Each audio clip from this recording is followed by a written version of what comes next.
बाहबारि गामि ओनसोलनि जौगा आफादनि मावख'आव दिनै सा 439 गोदान मुलाम्फागिरिफोरनो रेशन कार्ड राननानै होदों। मैया आद्रा थानाय रेशन कार्डखौ दिनै मुलाम्फागिरिफोरनो बाहबारि गामि ओनसोलनि जौगा आफादनि मावख'आव राननानै होयो। मख'नाय जायोदि 41 नं मानास बिधानसभा बियाबाव सा 9686 मुलाम्फागिरिफोरनो गोदान रेशन कार्ड राननाय हाबाफारियाव मैया बुधबारखालि आसामनि केबिनेट मन्थ्रि इउजि ब्रह्मआ बाहागो लानानै रेशन कार्डखौ राननानै होदोंमोन।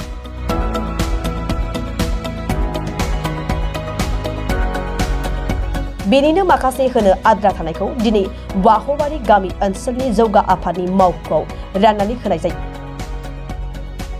हादरारि जामुं रैखाथि आयेननि गेजेरजों आसाम नाङैनो रेशन कार्ड राननाय हाबाफारिया थांनाय मंगलबारनिफ्राय जागायदों। बेबायदिनो दिनै बाक्सा जिल्लानि सालबारि मुखुमानि बेन्दोंआव थानाय बाहबारि गामि ओनसोलनि जौगा आफादनि मावख'आव चेयारमेन आरो मेम्बारफोरा सा 439 मुलाम्फागिरिफोरनो गोदान रेशन कार्ड राननानै होबावो।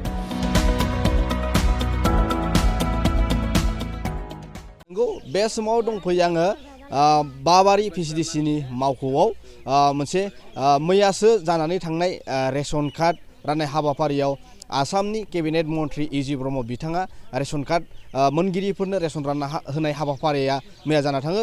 माखासे आद्रा थानाय दिनैहाय बाबारि पिसिडिसिनि मावख'आव चेयारमेन मेम्बार जयै लोगो नांनानै दिनैनि हाबाफारि बायदियै बा रेशन कार्ड मुलाम्फा मोनगिरिफोरनो दिनैबो रेशन राननाय हाबाफारि लादों। बे समाव जोङो माखासे चेयारमेननाव जों बेनि सोमोन्दै बा दिनै बाबारि पिसिडिसि हिसाबै गांबेसे रेशन कार्ड होनाय जागोन बेनि सोमोन्दै जोङो बे समाव जोङो बाबारि पिसिडिसिनि चेयारमेन बिथांनाव जोङो बेनि सोमोन्दै गुवारै जों मिथिना लानो गिबियाव खुलुमनाय थाबाय। खुलुमबाय। दिनैहाय नोंथांमोना मोनबेसे बा गांबेसे बाबारि पिसिडिसि हिसाबै रेशन कार्ड राननानै होनाय जादों? जोंनियाव रेशन कार्ड राननाय हाबाफारिया मैयानिफ्राय जागायनानै दिनै जोंनाव पिसिडिसि हिसाबै जोङो पिसिडिसियाव रायजोनि सुबिदा हिसाबै जोङो पिसिडिसियाव लाना फैदो। थ' मैया जोंनाव टटेलि 439टा रेशन कार्ड जोंनाव सेलेक्ट जादों। बेनि बिथोराव गासै 58 जना एबसेन्ट दंमोन। बिनिनो जों दा 58 जनखौ दिनै बि पिसिडिसि अफिसाव राननाय हाबाफारिखौ लादों। थ' जों जोबोद गोजोननाय मोन्दों। बेयाव 58 जना दिनै मोनगिरिया दिनै बेयाव फैदों। फैनानै जोंनि पिसिडिसियाव लोब्बा लाखिनानै बयबो होंगो दोंगो खालामफैदों आरो बिथांमोना गावसोरनि मोननो गोनां रेशन कार्डखौ लांफैदों। बिनि दिनैनि रेशन कार्ड राननाय मुलाम्फाखौ मब्लानिफ्राय ओरैनो मोननाय जागोन बिसोरो खै केजि खरै मोननाय जागोन ओरैनो? रेशन कार्ड हिसाबैथ' जोंनिया सासेयाव 5 केजि खरै मोनो। दा बिनिनो राननाय हाबाफारिया रेशन राननाय हाबाफारिया गाबोननिफ्राय जागायगोन होननानै डिलारफोरा जनायदो। जोंनाव अलरेडि पिसिडिसि हिसाबै 9टा डिलार दङ। 9टा रेभिनिउनि डिलारफोराबो जोङो गाबोननिफ्राय रानगोन होननानै जोंनो जनायदों। मैया आसामनि केबिनेट मन्थ्रिया बिथां इउजि ब्रह्मआ मैयाबो राननानै होनाय जादोंमोन सालबारि गोजौसिन फिल्डआव। बे समाव आयुष्मान कार्डबो होनाय जादोंमोन। दाबो बेयाव आयुष्मान कार्ड होनाय जादों नामा? जागोन बेयावबो, खारन रेशन कार्डआ रेशन कार्डल' जानानै थायाखै।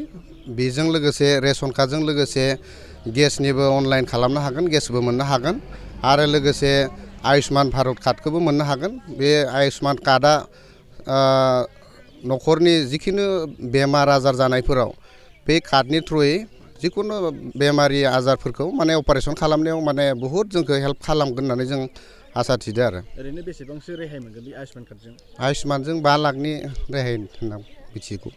दा गासै बा रायजो राजाखौ मा खावलायहरगोन दिनैहाय बाबारि पिसिडिसिनि चेयारमेन सासे जानानै नोंथाङा? रायजो राजाखौ आंनिफ्राय खावलायनाया बेनो, जों जायफोरा माने रेशन कार्ड गैया थाब-थाबनो बिसोर थाब-थाब फैनानै जोंनि पिसिडिसियाव जगाजग लानांगौ आरो थाब-थाबनो रेशन मोनगिरिफोरा गेसखौ थाब-थाबनो एप्लाइ खालामना लानांगौ। लोगोसे आरो भारत आयुष्मान भारतखौबो थाब-थाबनो बानायना लानांगौ आरो। गेसखौ एप्लाइ खालामनो थाखाय मा ओरैनो डकुमेन्टस नांनाय जागोन? डकुमेन्टसा बे आधार कार्ड नांगोन, बेंक एकाउन्ट नांगोन, पार्सनेल जि डिटेल्स दङ बेखिनिखौ नांगोन आरो।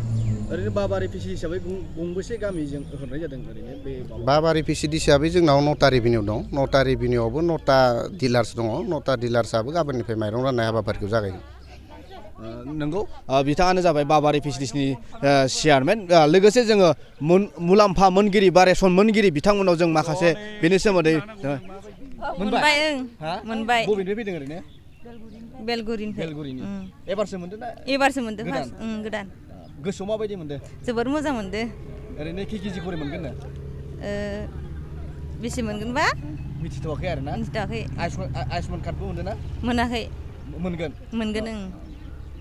नंगौ लोगोसे जोङो मिथिना लाबावगोन मोनगिरि मुलाम्फा मोनगिरिफोरनिफ्राय जोङो दिनैहाय बिथांमोननि रेसन कार्ड राननायाव बा दिनै बाबारि पिसिडिसि नि मावख'आव दिनैहाय रेशन कार्ड राननाय हाबाफारिया सोलिगासिनो दं बे समाव जों माखासे কেনে লাগছে আপোনালোকে কেনে লাগব ইমান দিন পোৱা নাছিলো বেয়া লাগছিল এতিয়া পাইছো অলপ মনটো শান্তি লাগছে আৰু আগৰ দিনত পোৱা নাছিল নেকি পোৱা নাই কিয় এনে কিবা মানে বাহিৰত গুচি গৈছিলো কামত সেন্সৰ কাগজটো পোৱা নাছিলো সেইকাৰণে হোৱা নাছিল বাহিৰত গৈছিলে কি পাইছে আৰু কেতিয়া পৰা এই লাভটো পাব বা চাউল কেতিয়া পৰা পাব কেতিয়াৰ পৰা পাওঁ নাপাওঁ গম নাপাওঁ না আজিয়ে দেই না কালিয়ে দেই আজি দিব আজি দিব আজি পাইছে আপোনালোকে হ্যাঁ পাইছো কি পাইছে আয়ুষ্মান কাৰ্ড পাইছে না না আয়ুষ্মান কাৰ্ড না পাওয়া নাই কালি দিছিল কালি দিয়া নাছিল নেকি হালবাৰী না দিয়া নাই কালি দিয়া নাই আজি আনছি মানে আনছি ইয়াতে नंगौ बिथांमोनाबो माखासे खोथा मिथिबाय जों लोगोसे आरो बे समाव दोङो शरद पाठक दं बिथांनिफ्रायबो जों माखासे खोथा मिथिना लागोन কি ক'ব আপোনালোকে আজি ৰেচন কাৰ্ড বিতৰণ কৰি আছে হয় এতিয়া আজি ভাল লাগিছে কাৰণ দুখীয়া ৰাইজৰ কাৰণে যিহেতু এটা আমাৰ ভাৰত চৰকাৰে এটা সুবিধা দিছে এই সুবিধাটো সকলোৱে পাওক বুলি মই আশা কৰোঁ এতিয়া ৰেচন কাৰ্ড নহয় আৰু যি ধৰণৰ সহায় সুবিধাবিলাক আহে চৰকাৰৰ পৰা যাতে আমি সকলোৱে মিলি যাতে দুখীয়া ৰাইজক বা দৰিদ্ৰ সীমাৰেখাৰ তলৰ ৰাইজক আমি যাতে এইবিলাক সহায় যদি আমি কৰি দিব পাৰোঁ আমিও নথৈ আনন্দিত হ'ম ৰাইজৰ বাবে আমি যিহেতু ওলাই আহিছোঁ এনেকুৱা ধৰণৰ কাম কৰাৰ কাৰণে নিশ্চয় আমি আৰু আগলৈকে যি ধৰণৰ সহায় আহে আমাৰ ইয়াতে বাবাৰী ভিচিডিচিত সকলোৱে আহক আমাৰ ইয়াৰে যিখিনি গাঁও আছে ইয়াতে সকলো ৰাইজে যি ধৰণৰ অভাৱ অভিযোগ আছে সেই অভাৱ অভিযোগবিলাক লৈ আমাৰ ইয়ালৈকে আহক ভিচিডিচি অফিচত আহক আমি নিশ্চয় যাৰ যি অভিযোগ আছে অভাৱ অভিযোগ আছে আমি নিশ্চয় পূৰণ কৰাৰ চেষ্টা কৰিম नंगौ बिथांमोनाबो माखासे खोथा फोरमायदों बे समाव जोङो मिथिना लाबोगोन डिलार दङ रेशन डिलारनिफ्राय जों माखासे खोथा এতিয়া আপোনালোকে ৰেচন দি আছে আপোনালোকেতো ডিলাৰ হয় না নহয় আপুনি কেতিয়াৰ পৰা এই ৰেচন কাৰ্ডৰ লাভটো দিব এনে আমিতো আজিৰ পৰা দিম বুলি ভাবিছিলোঁ কিন্তু আজি ৰেচন কাৰ্ডৰ বিতৰণ কাম চলি আছে সেইকাৰণে আজি অসুবিধা হ'ব অহাকালিৰ পৰা আমি দিম একজনৰ মেম্বাৰত কিমান 5 কেজি কৰি 5 কেজি কি দিব এটাতে চাউল দালি কিবা কিনি বৰ্তমানতো আমি চাউল পাই আছোঁ চাউলেই দিম দিব যদি পিছত আৰু অন্য সামগ্ৰী পাওঁ তেতিয়া আৰু অন্যবিলাকো দিম এতিয়া আপোনালোকে ডিলাৰ হয় বা ৰেচন পাইছে বেনিফিচিয়াৰী কেইটা কেনেন মনটো কেনেন আমাৰো ভাল লাগিছে বেনিফিচিয়াৰীৰ ইমান বছৰ মূৰত ৰেচন কাৰ্ড পাই বহুত উৎফুল্লিত হৈছে চৰকাৰৰ কি ক'ব এতিয়া চৰকাৰক ধন্যবাদ দিছোঁ আমাৰ অসম চৰকাৰক বা ভাৰত চৰকাৰক नंगौ बिथांमोनाबो माखासे खोथा फोरमायबाय बे समाव बाबारि पिसिडिसिनि मावख'आव रेशन कार्ड राननाय हाबाफारिया सोलिदों बा मैयानिफ्रायनो सालबारि गोजौसिन फरायसालियाव आसाम केबिनेट मन्थ्रि इउजि ब्रह्म बिथाङा बे रेशन कार्ड राननाय हाबाफारिखौ मैया रानना होदों बे आद्रा थानायखौ दिनैहाय बाबारि पिसिडिसिनि मावख'आव चेयारमेन आरो मेम्बारफोरा जयै लोगो नांनानै दिनैनि रेशन कार्ड राननाय हाबाफारि बा दिनै रानना होनायखौ जों नुनो मोन्दों बे समाव दंफैयो आङो सालबारिनिफ्राय अनजय बसुमतारिनि खौरां